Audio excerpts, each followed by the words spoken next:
My name is Michelle Herrera, and I will be interviewing Guillermo Puezo. Hello. Did you ever see yourself having a kid at a young age? Honestly, I didn't see myself having a kid at a young age, and it's kind of crazy, like how the whole thing happened.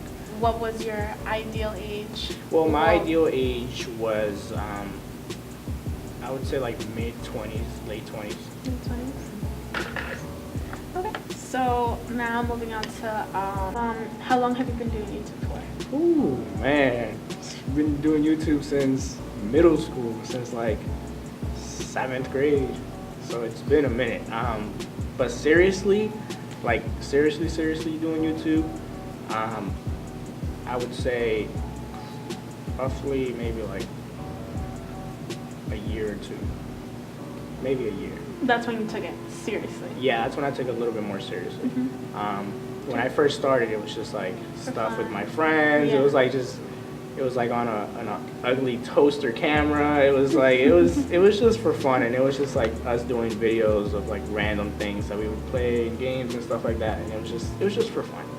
And then it grew into like us doing more like short movie type of things, and that's how it started like evolving into something else, and it started to blossom into something else, into what I'm currently doing. Mm-hmm. So you started to grow Exactly. into liking what you're doing. Exactly. And did you see yourself develop, like grow as a person, and like?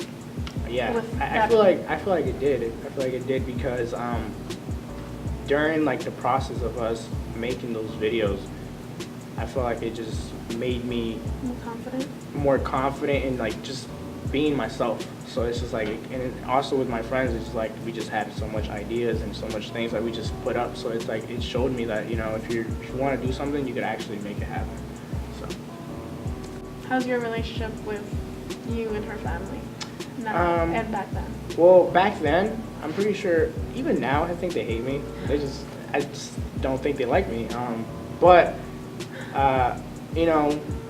I am the father to their grandkids, so of course they're gonna act like everything's cool and stuff like that, and but deep down I really think that they don't like me, just because she has a baby now. They kind of have to put up with you. Yeah, exactly. It's just kind of like that kid that comes around, we have to do it, All offer right. him food, whatever. And now I don't talk to him anymore. So. Well, it happens. It does. It does. It does. That's life. People come and go, and just like high school. I mean, once you get out of high school, it's like you had 50 friends, and out of those 50 friends, you're only talking to like 2 people. So it happens. I won't say you'd be like that. It do though. It do be like that. It do be like that. With financial school, because I'm assuming you guys were still in school. Well, she gave birth after school. After school. we graduated, yeah. Okay, so how was it for you guys? Because did What, you- school-wise? Yeah, school wise. So school-wise was normal, I would say. There was nothing like out of the ordinary.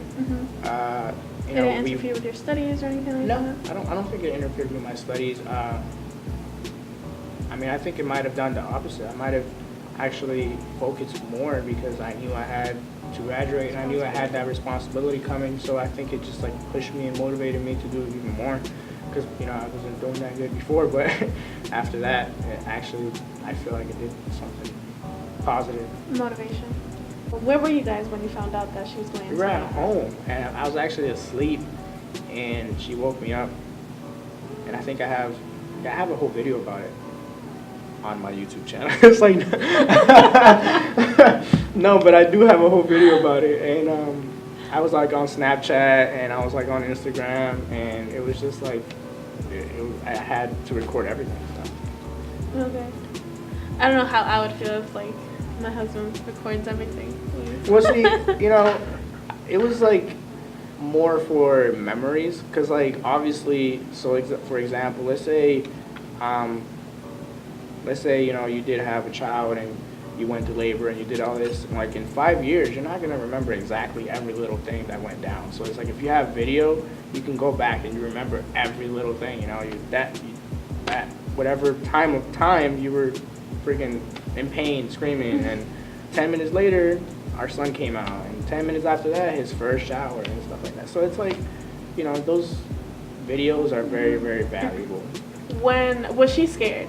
Absolutely. Because yeah. when when you hear that instead of a normal delivery. Yeah, she didn't want a C-section. I'm pretty sure like 90% of women out here, they're not looking for a C-section. Of course not. It leaves a scar. Exactly. Well, this scar is like this big after it I heals. thought it was like down your. Yeah, yeah, no. yeah. So see, are you from El Salvador too? No. Okay, so from I guess you could say from like countries or from I guess Central America. yeah, you could say that.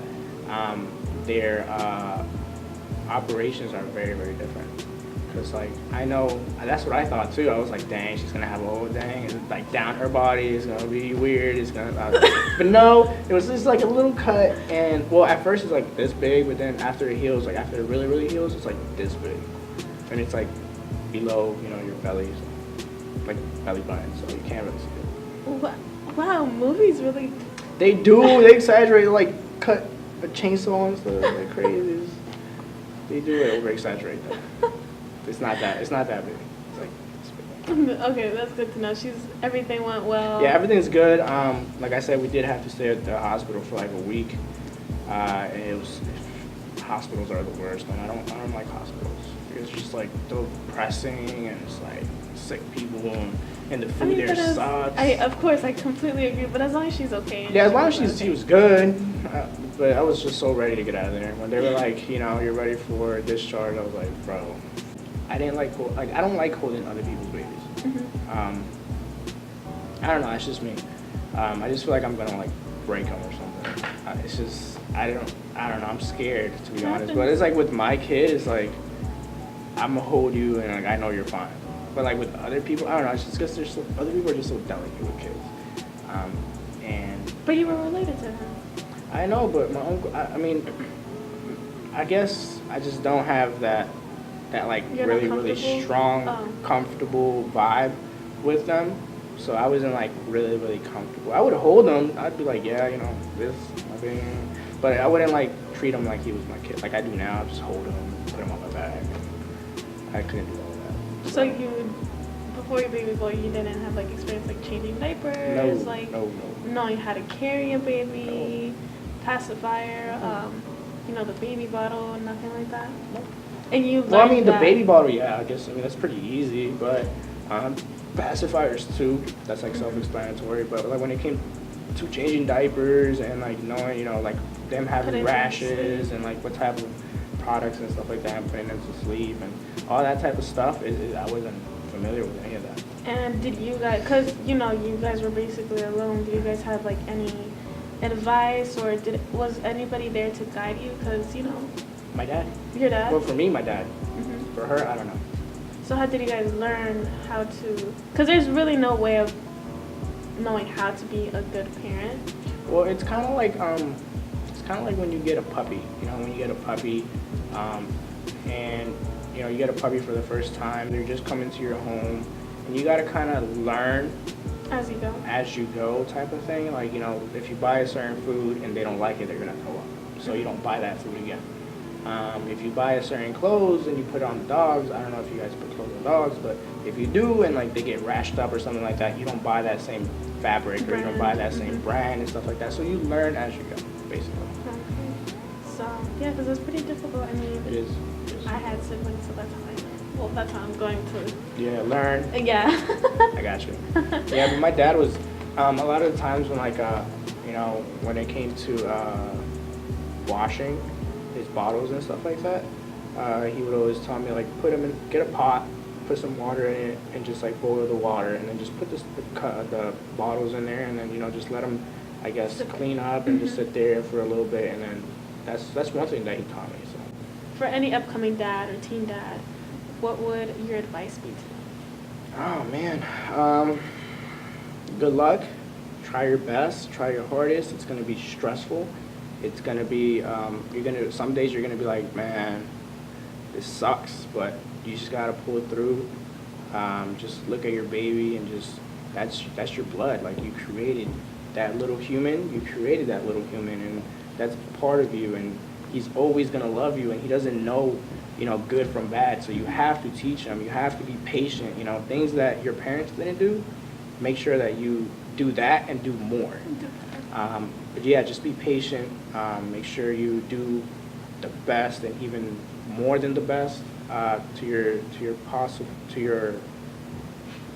I don't know how I can say it. It's like the best to your extent, I guess you could say. Yeah, just good luck.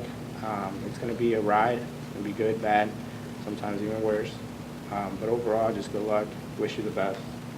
Nice to meet you. Nice to meet you. Thank Hope you. everything goes well, and so congratulations. Thank even you. though it's been 2 years Appreciate later. it. I know. Thank But- you. I still accept your congratulations.